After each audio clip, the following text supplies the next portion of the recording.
Tuesday morning, the 12th of October. My name is Matthew Behaviours. I'm from Sandler Training. I'm going live this morning just to give you, I suppose, 10 to 15 minutes of something which hopefully will be of some value to you. And really, the thing that's been exercising my brain this morning is about growth mindset, but not the mindset so much as the application of that mindset, because I've met plenty of business owners and entrepreneurs, and maybe you are one yourself, where growth mindset is your go-to. That's the way that you think about the world. You know, it's about how do you expand your opportunities. You're always looking for opportunities, and you're always looking for solutions to problems, specifically so that you can help to grow your own personal development, but also your business.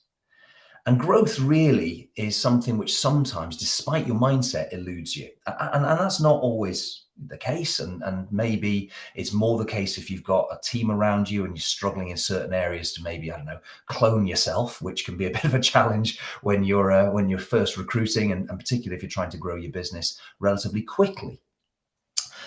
So I thought we'll give 10 to 15 minutes on some of the areas which may be a useful focal point for you if these are the sorts of challenges that you're facing.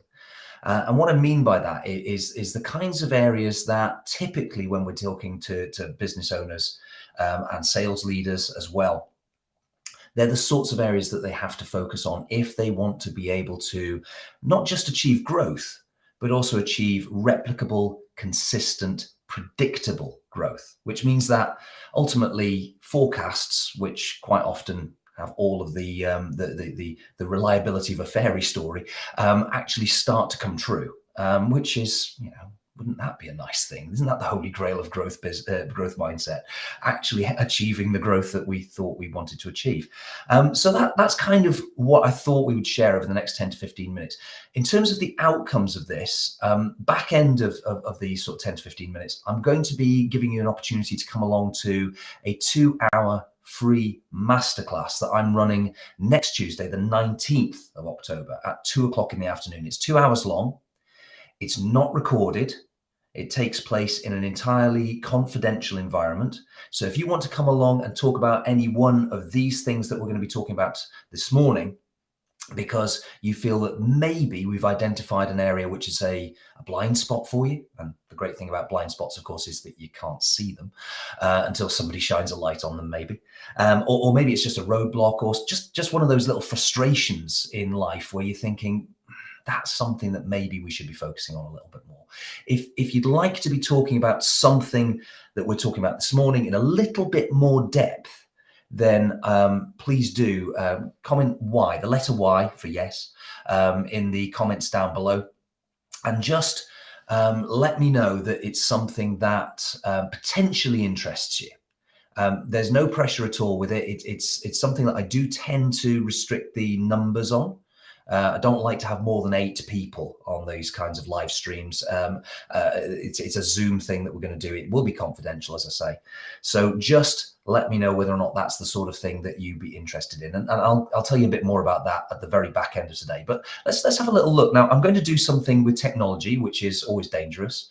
Never work with children, animals, or indeed technology, because, you know, it can always go horribly wrong.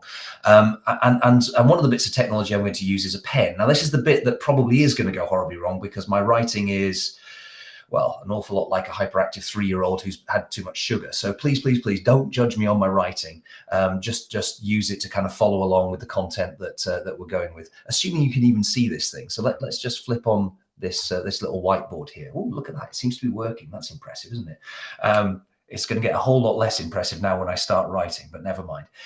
When we're looking at these sorts of growth mindset challenges, typically what we're looking to do is kind of break it down into 4 different areas, okay?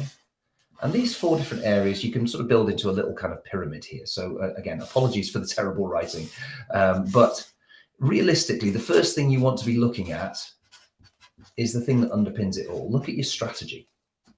Now, a growth strategy, a sales strategy, if you like, let's just see if I can readjust that very slightly here. Sorry, just trying to get ourselves back into focus a little bit. A growth strategy typically comes from a number of different areas, but let's just talk about it very, very broadly. You know, is your growth strategy focused more on new business and acquiring new accounts, or is it more about expanding existing accounts? Now, typically, you're going to have some sort of a combination thereof. It's not going to be cut and dried. It's not going to be just new or just expanding existing.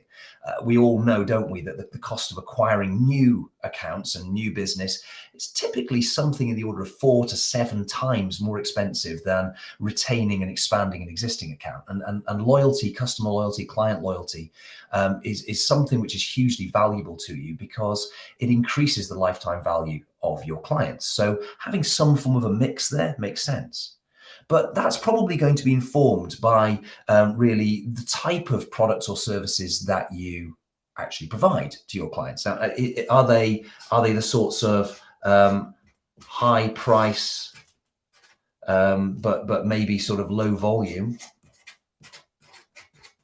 kinds of products or services that maybe, I did warn you about my writing, didn't I? So high price, low volume types of products or services that maybe mean that you're not selling quite so many of these things, but when you do sell them, they have a huge value to you. But obviously it means that you're exposed to the loss of clients because you don't want to be exposed to having too many large clients within your overall client portfolio. Or is this really more commoditized? Is this more of the sort of high volume, low value, probably low margin? Is it that kind of a strategy? Is that kind of where you've positioned yourself from that point of view? And this really then informs how valuable it is to shorten your sales cycle, to have a much quicker turnaround so that actually you're going from the point of first contact with a potential new client, a prospective client, through to the point where you actually close the business. So from that first contact to closing the business, much more quickly.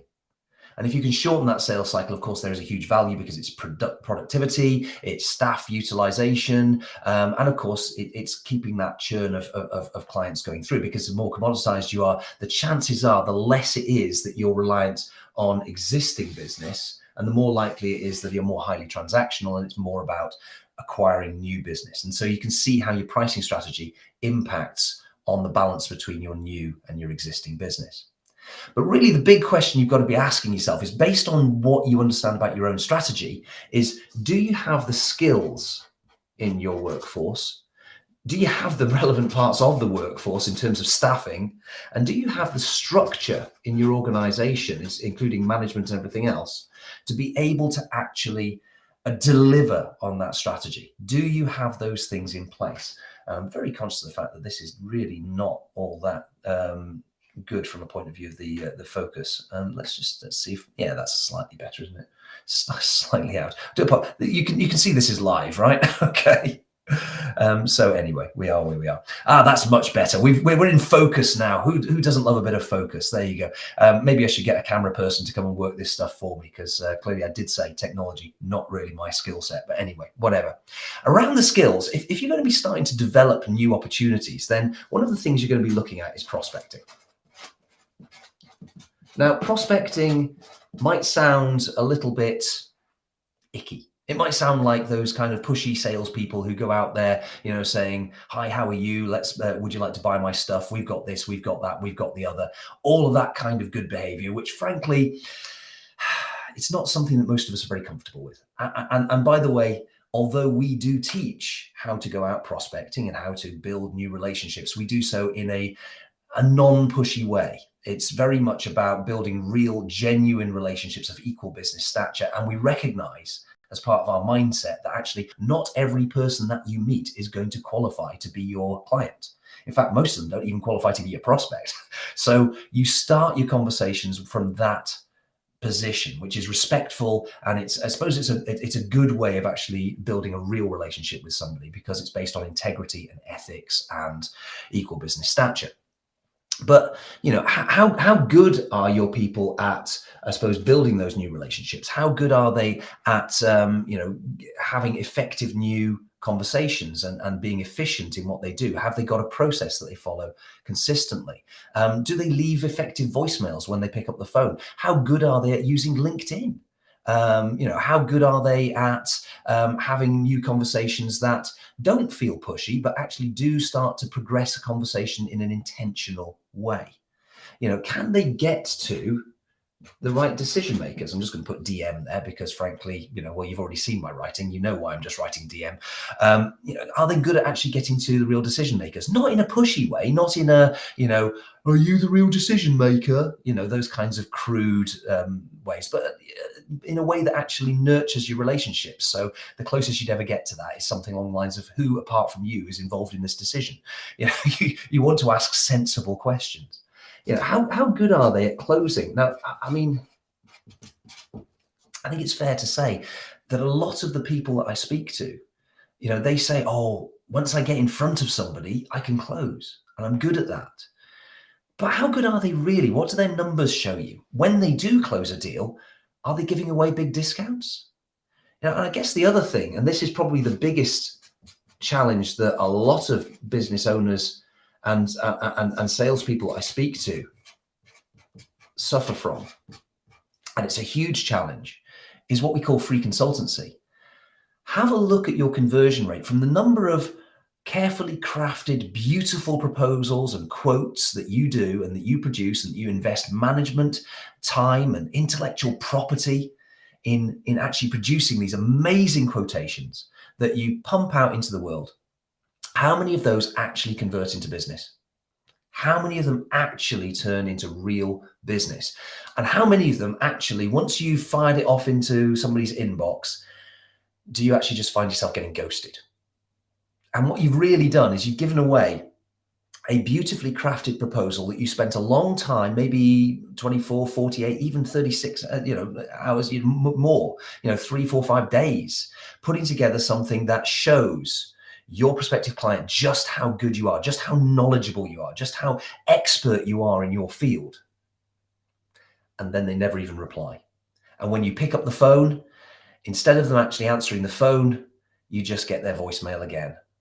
And that's a real frustration, and it happens a lot. Getting ghosted, getting that hide mode, if you like, where they go into hide mode, is something that is a perennial problem for a lot of salespeople. And when you try to differentiate yourself purely on the basis of how good your proposal or quote is, free consulting is unfortunately very often the outcome. And that can be a huge challenge. So do your salespeople have the skills? I mean, if you are responsible for the growth of your business and you're client facing, do you have the skills to do it? And it's not a criticism. Most people I meet don't have the skill set to be able to overcome that. But if you are looking at salespeople rather than yourself, and maybe if you're open to it, even challenging yourself on this as well, have a look at those people. How many of them are in a comfort zone? How many of them are really quite comfortable with what they're doing every single day? If they're in a comfort zone, the chances are that they're not learning all the time. They're not open to personal development. They're not actually open to the, I suppose, learning opportunity of actually recognizing their own failures. Because the thing is, failure is one of those inevitable parts of life, right? It's not the opposite of success. Far from it. It's actually a necessary step on the road to success. Because if you can't fail and learn from that failure, if you can't actually get some lessons learned from the scar tissue of actually screwing something up, forgive the phrase, well, unfortunately, you never progress, because it's that ability to put yourself out there and to screw something up and to go, yeah, okay, well, that wasn't great, but I know exactly where it went wrong, and I know exactly how to avoid doing that in the future. It means that also you can't then learn from your own successes, because if you're not putting yourself out there, then you don't have those brilliant aha moments where you get something right and go, oh, that went really well. And I know exactly where it went right, and I know how to replicate it. And building that into a sensible process and working in that way, that is really the thing that differentiates your A players from your B players and from your C players. And we all have, in any organization, a bit of a mix. And it might be that, I don't know, 20% of your overall workforce might be in that sort of space where you call them a B plus or an A player, maybe even an A plus player. And the A plus players are in that kind of rarefied air of maybe about the top 2% of your organization, if you're really lucky. But realistically, these A players are the ones who are capable of learning and open to learning and really having that, well, dare I say it, that growth mindset. So whilst they may not be a clone of you, they at least have the right mindset to be able to achieve this thing. Now, here's a problem that a lot of businesses face. It might not be the case for you, but we all end up getting a few of these along the way as well. And this doesn't make that they're not bad people necessarily. They're not bad people, but what you do find is that they're less open to this kind of thing, and they tend to take it very personally. If they are unsuccessful in something, they tend to hurt a lot. They've got very thin skins. They tend to externalize blame, and if something does go wrong, it was never them. It was always, I don't know, it was COVID or it was Brexit. And those things can play a part, and we have to tease out the narrative here to work out where these sort of external factors might be realistically having an impact on your growth.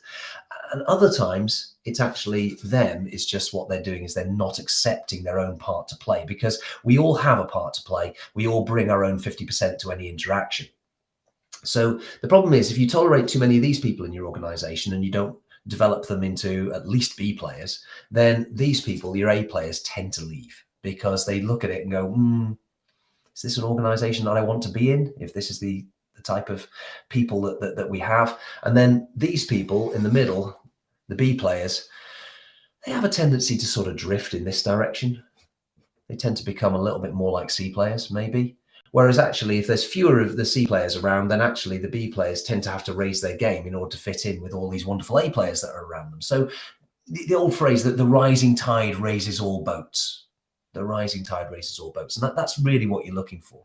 But you're looking for people who are kind of open and willing to change. That's really the sort of thing that you're looking for with your team. And when you're building your team, that's what you're looking for. So, are these people actually trainable? Can you train them? This is a critical thing for you in terms of your business and how you're growing. And by the way, if you're a solo entrepreneur, one of the key things that is worth looking at is this wonderful device we call the mirror, because actually all of this stuff applies to all of us, and I'm guilty as everybody else is. We've got to look in the mirror occasionally and say, well, if I'm being super honest with myself, am I open to change? Am I open to learning from my failures? Do I tend to kind of blame other people or other things or other events if something's gone? What's my narrative? How do I kind of explain what's going on in my world? Then we come to looking at structure. Now, I'm not going to go into too much detail here, but do you have a structure that drives accountability? And by the way, when I talk about accountability, I mentioned earlier on about A players, B players, and C players. C players typically see accountability as being micromanagement, whereas A players will see accountability as their opportunity to learn and their opportunity also to celebrate their own successes. Because really, accountability is about being held accountable. It's standing up and owning your part of the world and saying, this is me, this is what I'm responsible for, hold me accountable for it. And where I've done it well, celebrate that. Where I could do it better, coach me, teach me how I can do it better.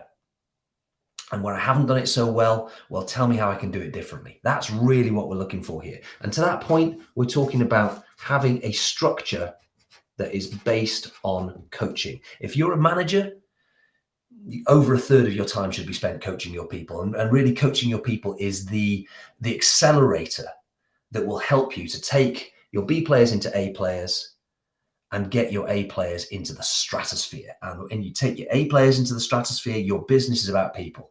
Okay, this is what your business is predicated on. Okay, now you're going to have to measure them to something, which means probably what we would call individual behavior plans.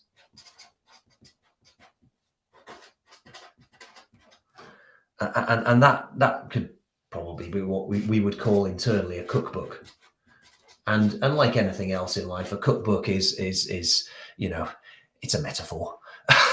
You all know what a cookbook is. It's a recipe for success. Okay, you know what it is you want to achieve in terms of your end outcome. In a cookbook, it's the meal that you want to eat, and then the recipe gives you the ingredients, it gives you the quantities, and it gives you the frequency, it gives you timings, etc., etc., etc. So it gives you all the details of what you need to do in order to achieve what you're trying to achieve. So having some sort of a cookbook for success. Do you have the kind of management structure I'll just put MGT for that. Do you have the kind of management structure in place that's actually going to help you to achieve what it is you want to achieve? And what about your hiring plan? Because a lot of your success is going to start and finish with whether or not you can even hire these people in the first place. Now, I'm clearly running out of room on my little sketchy board here, but you can see the kinds of areas that we're talking about and the sorts of things that typically can, I suppose, both be an opportunity for your growth, but also the sorts of things that might stand in your way of achieving the growth that you want to achieve. And really, this is a confluence of the kind of technical stuff that we've been talking about, but also building that into process so that you've got those consistent, replicable results. And mostly, and most importantly, the thing that unlocks all of that is very often the mindset of your people, which is where the coaching comes in, and also some of the self-awareness piece. Now, if those are the sorts of areas where you think there may be some value in having a little bit more of a detailed conversation, well, next Tuesday on the 19th of October, 2 o'clock in the afternoon, I'm going to be running a 2-hour free masterclass. It's going to be held on Zoom. I will not be recording it, so anything that you share in that environment will be totally confidential. I will not have people who are from conflicting or competing environments or sectors or businesses in the room, so you can share things in trust and confidence, if you like. I won't have more than 8 people on the session, because I find that having a limited number on these sessions is always a good idea. Sometimes I've run these with as few as 1 or even 2 people, okay? And that's fine. I've got no problem at all with doing that. It means that actually we can get into some quite intensive discussions, but I will not have more than 8 because I think that's really important. If you would like to drill into some of these things that we've been discussing here this morning, maybe unpack a few of them for your own benefit, I cannot promise that I'm going to be able to answer all of your problems and all of your challenges and all of your frustrations in the space of just 2 hours. But what I can do is maybe give you more of a constructive challenge for yourself and maybe shine a light on a few of those blind spots that potentially might be standing in your way right now. And it could be simple stuff like, in this wonderful new world of ours where we are building relationships doing this, where we're working through 2 pieces of glass, you're watching through a screen, I'm looking through a camera right now. So you've got those 2 bits of glass between us. How do you even build relationships doing that? And in a hybrid world where as part of it is in the offline world, as we've always done it over the years, and as part of it is doing it through leveraging our tech stacks, all of these wonderful different pieces of technology that are out there.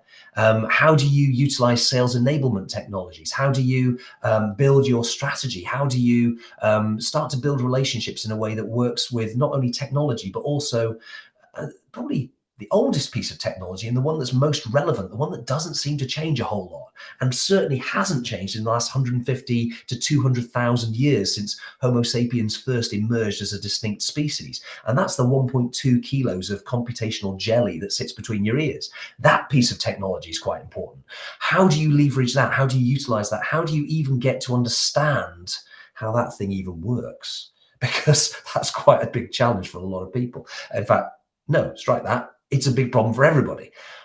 Human beings are intrinsically pretty bad at understanding human beings, starting with themselves. So if any of that sounds like the sort of thing that you are going to get some value from, comment Y down below. That's the letter Y for yes. And I will contact you and we can have a little bit more of a conversation about what value you might get out of the 2 hours. Think about the stuff we've just talked about around strategy, structure, staff, and skills. Where are you today? What should be your key area of focus? What are the sort of top 1, 2, 3 of those elements that actually might be your current biggest roadblocks or blind spots? Have a think about that, and I look forward to seeing you next Tuesday. Thanks.